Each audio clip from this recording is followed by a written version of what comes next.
13 दिसंबर 2001 दिल्ली की सर्द सुबह अचानक गोलियों की आवाज से कांप उठी। संसद भवन के बाहर धुआं, अफरा तफरी और सायरनों की चीख के बीच एक सवाल हवा में तैर रहा था। क्या ये सिर्फ एक आतंकी हमला था या युद्ध की प्रस्तावना? हमलावर मारे गए, लेकिन उनके पीछे छोड़ा गया संदेश कहीं ज्यादा खतरनाक था। जांच एजेंसियों ने जल्दी ही संकेत दिए कि साजिश की जड़ें सीमा पार तक जाती हैं। देश गुस्से में था। टीवी स्क्रीन पर युद्ध शब्द बार बार चमक रहा था, लेकिन असली लड़ाई कैमरों के सामने नहीं, बंद कमरों के भीतर शुरू हुई। सरकार ने तुरंत सेना को तैयार रहने का आदेश दिया। कुछ ही दिनों में भारतीय सेना की विशाल तैनाती शुरू हुई। इसे नाम दिया गया ऑपरेशन पराक्रम। हजारों टैंक, तोपें और लाखों सैनिक सीमाओं की ओर बढ़ने लगे। ये 1971 के बाद की सबसे बड़ी सैन्य जुटान थी।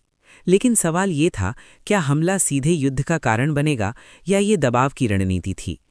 इंटेलिजेंस एजेंसियों के सामने चुनौती थी, क्या इस हमले के पीछे सीधे पाकिस्तानी राज्य की भूमिका थी या केवल आतंकी संगठनों की? सबूत थे, लेकिन हर सबूत युद्ध की घोषणा नहीं बन सकता। खुफिया रिपोर्टों में जैश-ए-मोहम्मद और लश्कर-ए-तैयबा जैसे नाम सामने आए। फोन रिकॉर्ड, सीमा पार के लिंक, प्रशिक्षण शिविरों के संकेत, सब कुछ इशारा कर रहा था।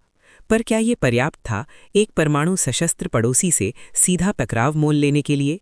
जनवरी 2002 तक सीमा पर दोनों देशों की सेनाएं आमने सामने थीं।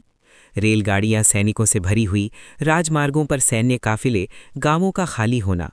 माहौल में 1971 जैसी गूंज थी, लेकिन इस बार समीकरण अलग था। दोनों देशों ने 1998 में परमाणु परीक्षण कर दुनिया को अपनी क्षमता दिखा दी थी। अब हर सैन्य कदम के पीछे परमाणु छाया मंडरा रही थी। दिल्ली में उच्च स्तरीय बैठकों का दौर जारी था। सवाल उठ रहा था, क्या सीमित स्ट्राइक से संदेश दिया जाए, क्या अंतर्राष्ट्रीय दबाव का इंतजार किया जाए, या सिर्फ सैन्य तैनाती से कूटनीतिक दबाव बनाया जाए?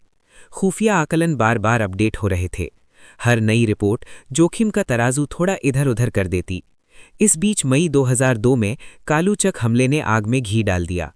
सेना के परिवारों पर हमला हुआ। देश फिर उबल पड़ा। सीमाओं पर गोलीबारी बढ़ी।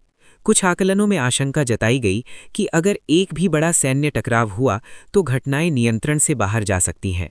अमेरिका और अन्य देशों ने मध्यस्थता शुरू की। दुनिया चिंतित थी कि दक्षिण एशिया कहीं परमाणु युद्ध की ओर न बढ़ जाए। महीनों बीतते गए। सैनिक रेगिस्तानों और बर्फीली चौकियों पर तैनात रहे। खदानें बिछाई गईं, जिनसे बाद में अपने ही जवानों को नुकसान झेलना पड़ा। युद्ध नहीं हुआ, लेकिन कीमत कम भी नहीं थी।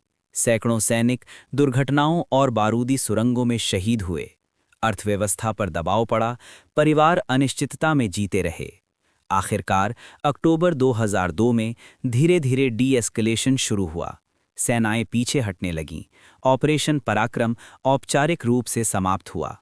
कोई औपचारिक युद्ध नहीं हुआ, कोई निर्णायक लड़ाई नहीं लड़ी गई, लेकिन ये एक लंबा, थकाऊ और तनावपूर्ण आमना सामना था।